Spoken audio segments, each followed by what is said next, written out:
Hello, this is Jennifer Beck. Good afternoon. In today's current political climate that is very polarized and the next month's election, you might be hearing a lot of political discussion on the radio and television. Well, politics are everywhere, and some of the most prominent people in our society are celebrities, especially musicians. These people have the power to decide what topics we are discussing and how. That is called agenda setting, according to Floyd of Communication Matters.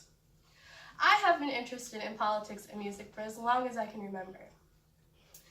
I did some research on political messages in music, and I'd like to share that information with you.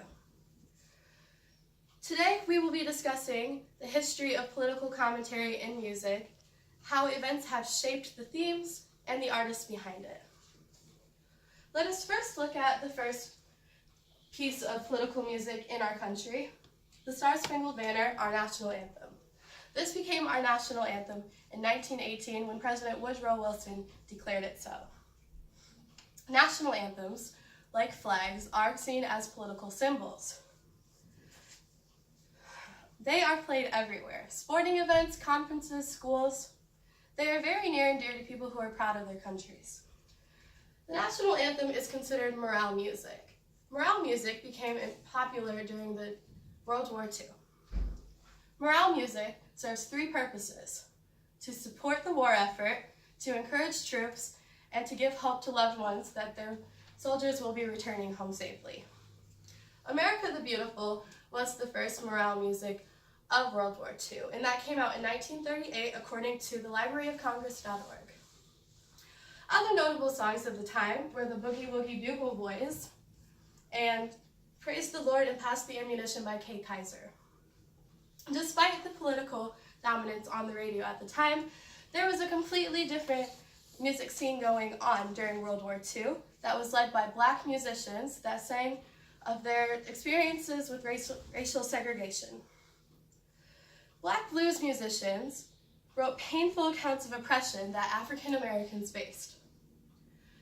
We can see this with Sam Cooke's A Change Is Gonna Come, which he released towards the end of the Civil Rights era. That was about his experience with oppression and segregation. Rhythm and blues musicians then passed the torch on to hip-hop artists. Hip-hop became popular during the 1980s. It grew in popularity during President Ronald Reagan's term, as he was cutting out important programs to minorities. According to researcher James B. Stewart, hip-hop political commentary focused on a few things, including police brutality, incarceration rates, poverty, and an increase in white supremacy. Hip-hop is used by artists to release their anger sometimes at the system. We can see this with NWA's F the Police. But not all rappers were critical of the system. Some used their platforms to encourage youth and minority to be politically active with initiatives such as Get Out the Vote. Lastly, we will discuss current popular music with political messages. We give a lot of recognition in our society to celebrities. As I have said, they set the agenda for what we are talking about. We live in a time where things are very political, and there are opposing forces such as the left and the right. Like many musicians of the 20th century, today's most vocal people are Black artists and people of color. Janelle Monáe earlier this year released a song called Americans. This song talks about homophobia, gender pay gap, and police brutality. The LA Times was wowed with her ability to indirect Donald Trump by saying that devil is a liar.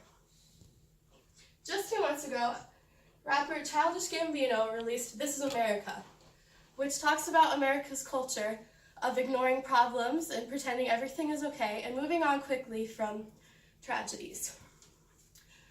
It's probably not surprising that America's attitudes have changed towards morale music. Some people have even come to not appreciate the national anthem. We can see this with Colin Kaepernick, who has been kneeling during football games.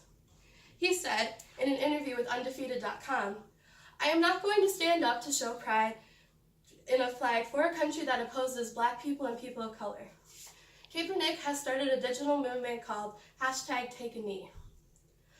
As we can see, the political messages of people over the past century have changed quite a bit, from the positive pro-America songs of the 1930s and 40s until now. In conclusion, the messages of artists have definitely changed, and whether that's for the better or not is up to you to decide. From the Andrews Sisters' Boogie Woogie Bugle Boy to Eminem's The Storm, U.S. artists want to have their voices heard.